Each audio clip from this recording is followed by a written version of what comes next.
On today's show, Kenny Atkinson and Koby Altman had their version of Media Day on Tuesday at Cleveland Clinic Courts. We'll talk about what they had to say, plus why they think Evan Mobley is poised for a big leap this season in his second year under Atkinson as head coach. All that and so much more straight ahead on today's edition of Locked On Cavs.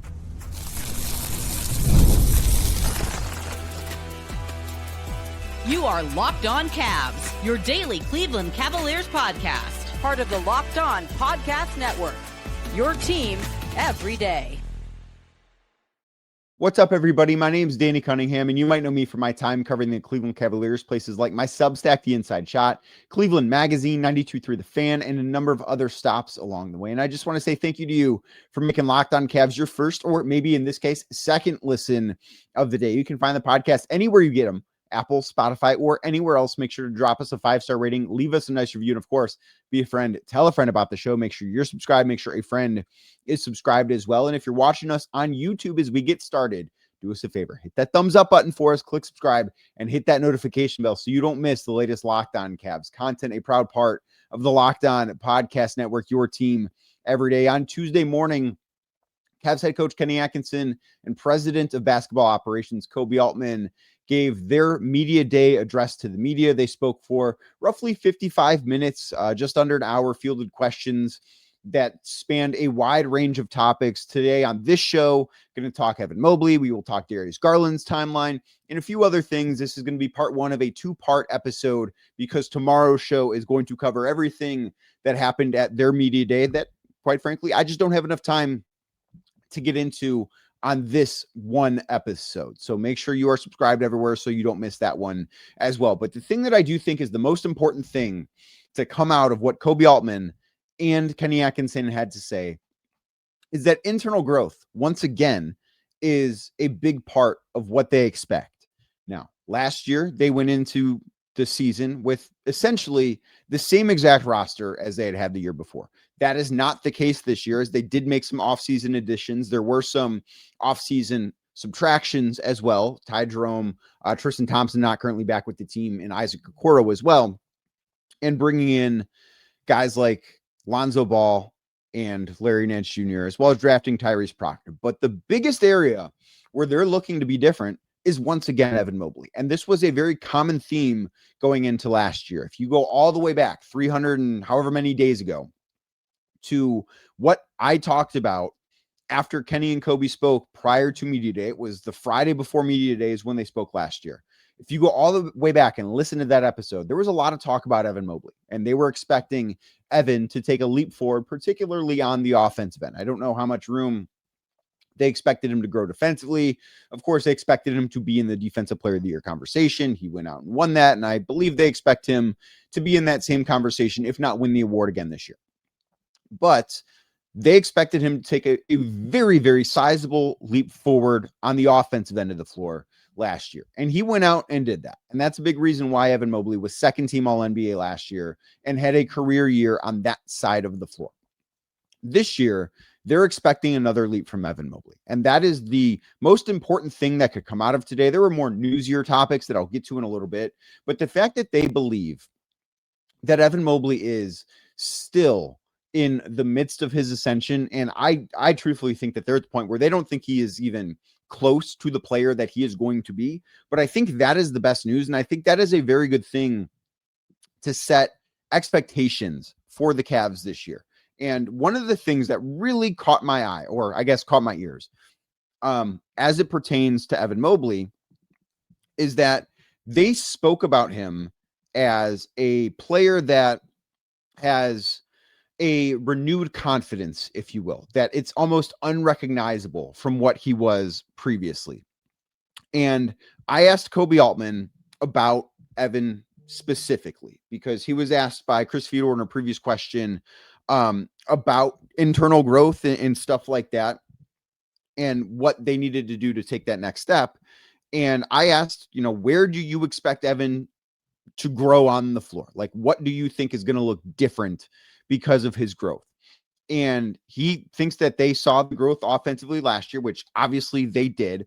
And they mentioned Darius being out for a little bit, and we're going to talk about that coming up in the next segment, but I want to focus on Evan here But Koby said, one, they're going to see him handle the basketball a little bit more. And if you've been listening to this podcast, you know the number one area that I have talked about where Evan can be better, where I think Evan's next step in terms of internal development is tightening up that handle so he can be somebody that not only can create for others with what I do think he has above average passing vision. I think he's a very good passer for a big man, but I also think that being able to create for himself is just as important, if not maybe more important. And the way that he can do that is by having a better handle on the basketball. So that was one of the ways that they talked about seeing him do that a little bit more, seeing him bring the ball up, initiate the offense through him, which is always, I think, a little bit of a tricky thing when you've got two all-star guards, when you have two guys that are so good as creators, the way that Darius Garland and Donovan Mitchell are. I think that can be a little bit tricky.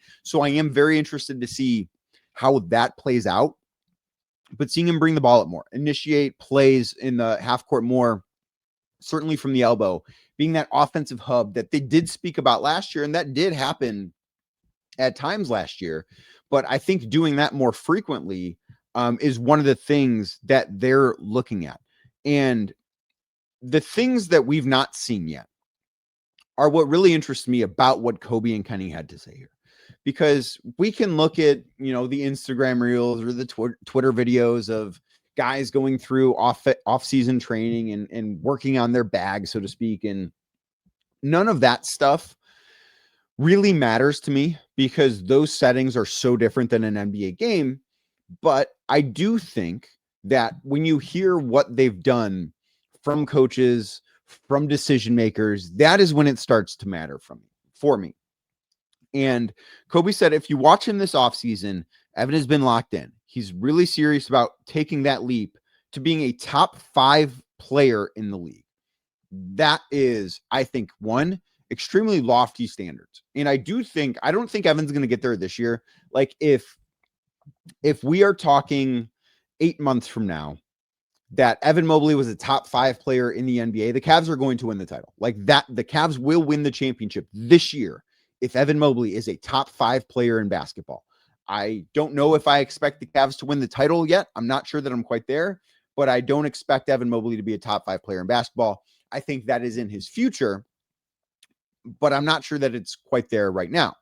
But if he takes the leap that Koby Altman and Kenny Atkinson are talking about him being able to take, then I think the door opens for that. And that is the absolute best thing that could happen for the Cavs this year, because if that happens, they're going to be so, so much better. Koby went on to talk about Evan Mobley's work ethic, his character, and the fact too that Kenny Atkinson spent a lot of time with Evan this year. And one of the things that Kenny talked about, and this will probably be more of a tomorrow thing on tomorrow's edition of Locked On Cavs, but one of the things that Kenny talked about was getting to know players a little bit better this offseason as opposed to last offseason. Last offseason, he comes in, newly hired head coach, but also working for the French national team prior to the Olympics. And that ate up a big chunk of his summer. So I think the fact that he had a little bit more free time will bode well for the Cavs. But like I said, we'll talk about that a little bit more tomorrow. But Koby went on to say his leadership for Evan Mobley has grown.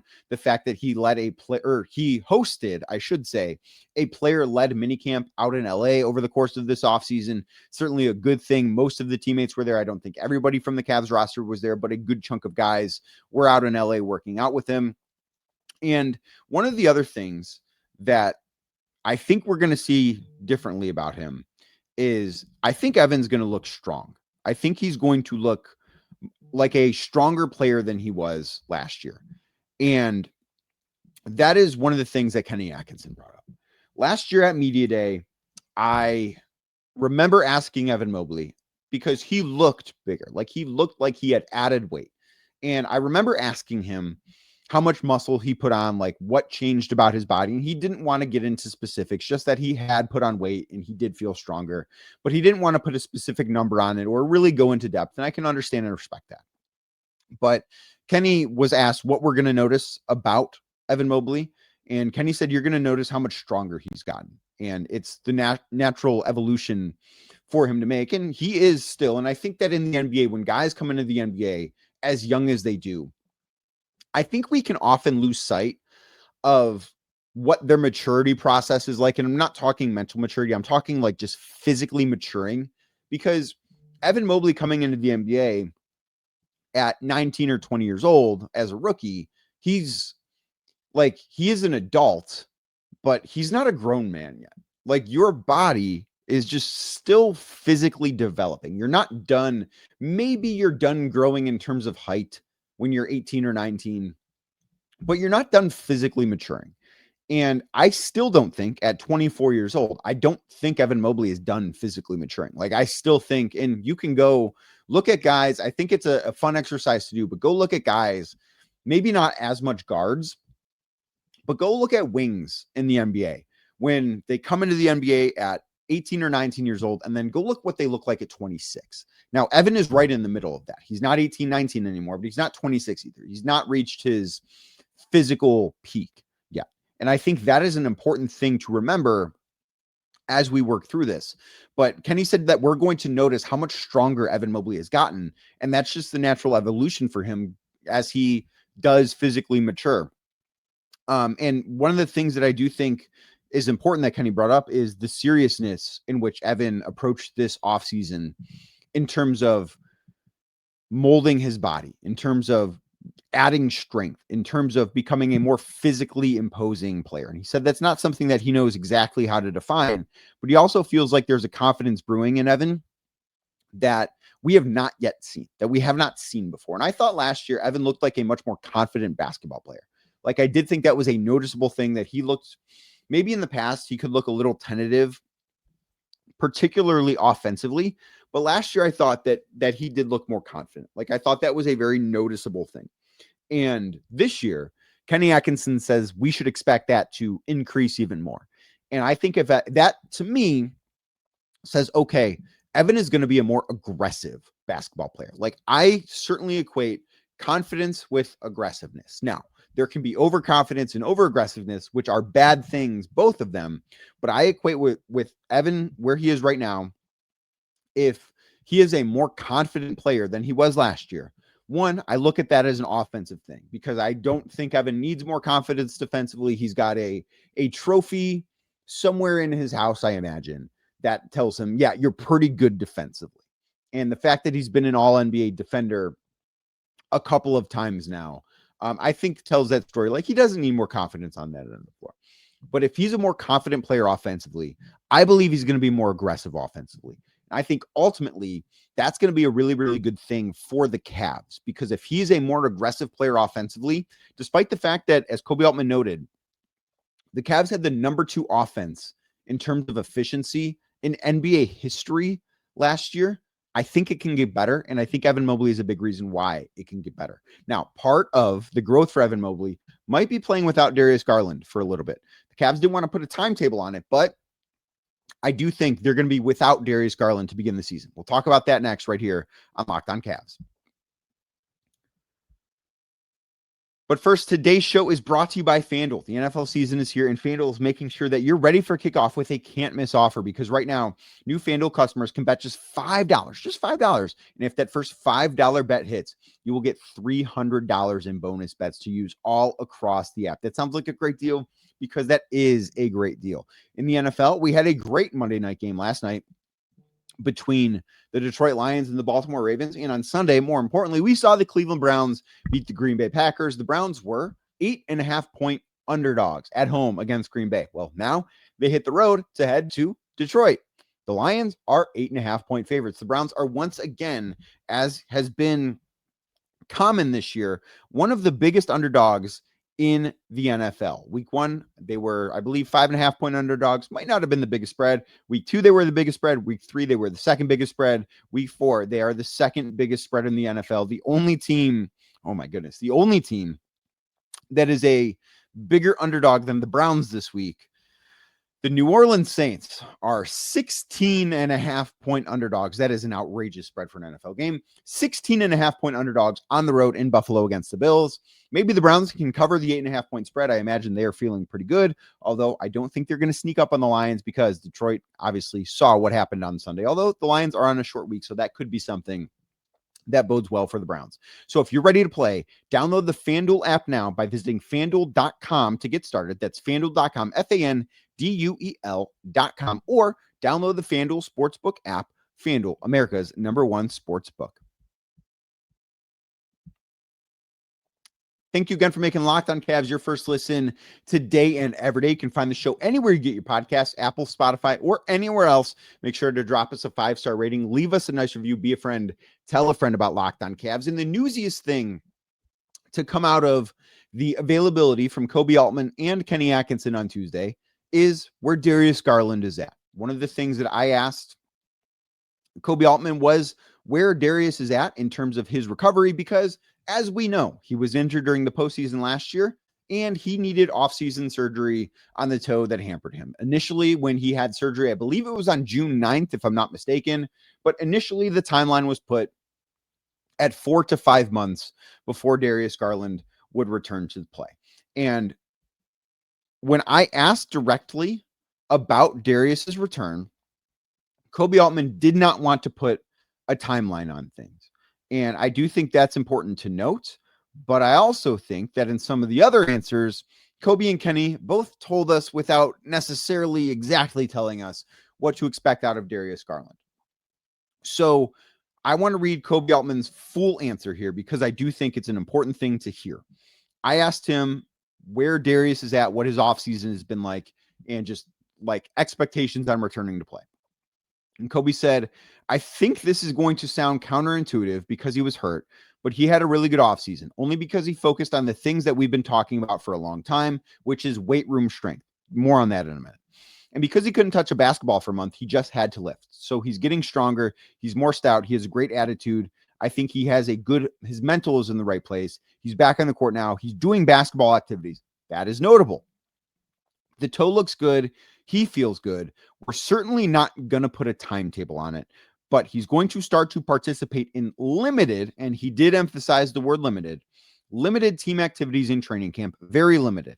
And I think for him, the biggest thing is how do we start to ramp him up from a conditioning standpoint? And that's not something that can happen in 2 weeks. So slowly ramping him up from a conditioning standpoint, but he looks good. He's joining us today back in Cleveland. He's been in Cleveland multiple times this summer. I think he's had a really good offseason from a strength perspective. That's all very important. I want to talk about that strength stuff in a minute. But when I asked about Evan Mobley and the internal development that they expect from him, one of the things that Koby Altman said, and it was the second sentence that he said about Evan Mobley, was actually about Darius Garland. So he responded to my question with a few ways, and I'll hand it over to Kenny. But we saw his growth offensively this year, obviously as an all-star defensive player of the year. I think with Darius being out for a little bit, we don't know what that looks like. Right there, Koby's saying Darius Garland out for a little bit. So coming out of Tuesday, I would not anticipate Darius Garland starting the season healthy for the Cavs. At this point, I believe Darius Garland is not going to play on opening night in New York. Now, that can certainly change. I don't know where exactly he's at. I know the fact that Koby Altman said he's going to be doing some limited stuff on the floor with the team during training camp is obviously good news. And the fact that they feel good about Darius Garland adding strength and being stronger this offseason, I think is important. I think that will open up things for his game. I think that will make him a better defender. I think all of those are good things. But the number one thing I'm taking away from that is, okay, well, we got our update that despite the fact that he's going to be limited in training camp, despite the fact that they feel he had a good offseason, he's not going to be available to start the season. And I think that's the biggest news to come out of this. Now, the other thing that I do think is worth bringing up is Max Strus's injury, because Max also had an offseason foot surgery. He had that surgery much, much later than Darius Garland did. And they didn't want to get into specifics. And I've talked about this injury with Max that I was told happened during a 1-on-0 workout. This was not the case of him stepping on somebody's foot or anything like that. It was just a thing that happens, unfortunately. And they said that Max is going to be out a few months. So at this point, and these things can change, and we know that Max did miss time to start the season last year, but I would be surprised coming out of Tuesday. I would be surprised if Max Strus plays for the Cleveland Cavaliers in 2025. The calendar will flip to 2026 in January. I think that is about the time where we could start to see Max Strus get back on the floor for the Cavs. But I would be surprised that if he plays in October or November or December for the Cavs. I think that we're starting to look at Max Strus as a post-Christmas return to the lineup. I think that's a fair way to put it. And I don't think with either of these injuries, I don't think the Cavs want to put specifics on these things, because when you do put a specific on when you believe a guy is going to return, it starts to put a little bit of pressure on that happening. And if you do put pressure on that happening, then you start to look at it and say, okay, well, what if it doesn't happen? What if they need a little bit more time? Then the questions start to become a little bit louder, and there starts to be this new pressure on the player, on the organization. And there's no reason for the Cavs to bring that in.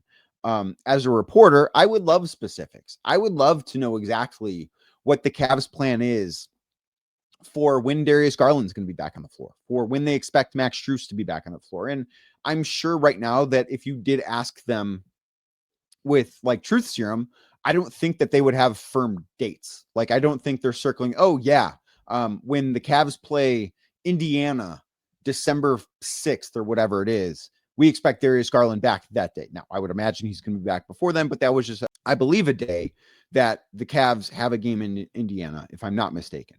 Maybe with Max, it's, oh yes, we anticipate Max Strus is going to play for us on Wednesday, January 14th in Philadelphia. That's when he's going to make his season debut. They don't know that information, but I would, as a reporter, I would love to know the specifics, but I don't know that they even know the specifics. And right now on September 23rd, I think that's an okay place to be. Now, Kenny Atkinson was asked about the starting lineup. He didn't want to get into the specifics, as you might imagine, but I do think he tipped his hand a little bit. We'll talk about that next right here on Locked On Cavs.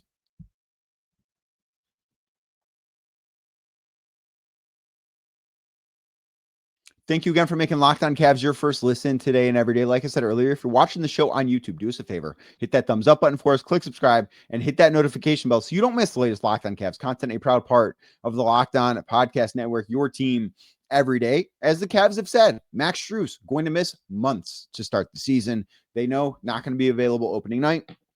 They also hinted Darius Garland won't be available opening night, which means the starting lineup has some question marks. And this question was asked by Terry Pluto of the Plain Dealer, and it was more so specific to the small forward spot because we know for certain Max not going to be available. Was not necessarily asked about the guard alongside Donovan Mitchell. And I do think that one might be just a little bit fuzzier to figure out too. But Kenny was asked about it, and he didn't want to talk about what the starting lineup is, and he wants to foster an environment of competition in training camp, which I do think is the right way to go about things. If you remember back a couple of years ago, and this was, I believe, the first season Donovan Mitchell was in Cleveland, the Cavs had an opening at the starting small forward spot, and JB Bickerstaff wanted it to be a competition. He wanted the guys, and it was Karis LeVert, it was Isaac Okoro, Dean Wade, wanted those guys to compete for that starting small forward spot. And Karis LeVert had a great preseason, had a very good training camp, and he was the one that ultimately won that starting job. And it was never the right fit. And I think that's an important thing to denote. But Karis was of that group. He was the best player, but he didn't fit perfectly alongside Darius Garland, alongside Donovan Mitchell. And part of it was Karis felt like early in the games, he needed to have the basketball in his hands to get going. And then that would pay off later. And Karis had some very good seasons with the Cavs. So he eventually approached JB Bickerstaff and said, I would prefer to come off the bench. Like, I just think that would be better for me personally. And I think that would be better for the team. And the Cavs then made a lineup change, and they went to Karis coming off the bench, and it worked out very, very well for them. And that is one of the dangers, I think, of having competition in training camp is the best guy might win, but the best guy might not be the right fit. Now, I anticipate the best guy also being the right fit here. But I just wanted to bring that up because I think it's an important thing to remember.